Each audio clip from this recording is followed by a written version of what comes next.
I wanted to ask you about former RNC Chair Ronna McDaniel being hired by NBC News. Given that this is a White House that has condemned lies about January 6th, condemned lies about the 2020 election, what do you make of the network hiring somebody who participated in a phone call, pressuring Michigan officials to not certify certain votes?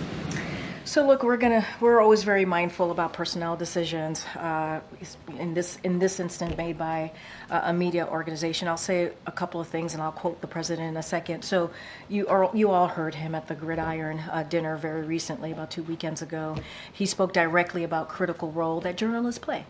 And they have in protecting our democracy by making sure that the public knows the truth, that the public knows the facts. And what he said is, we need you. Democracy is at risk, and the American people need to know. In fractured times, they need a context and a perspective. They need substance to match the enormity of the task. It is a big task that journalists have, and we understand that. And the facts and the truth are critical here. I'm not going to make any comments on that on a personnel decision, but as more broadly speaking, it is important. It is a burden on all of us here, right, to be really mindful about that, and that the public understands what the facts are and what the truth is. Well, you're quoting the president talking about that kind of burden.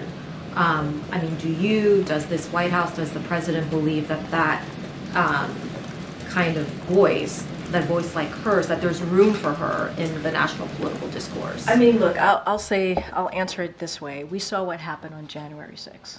We saw what happened when 2,000 people, mob, went to the Capitol and undermined our democracy, attacked our democracy, because they didn't believe in free and fair elections.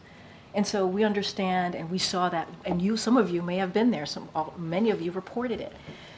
And it was an attack on our democracy. And it is important that we are very clear to the public about the facts, that we are very clear to the public about the truth. And we understand the burden that you all have. And so I just want to be super mindful, not commenting on a personnel decision, but more broadly speaking, that is where we are. That is where we are as a country.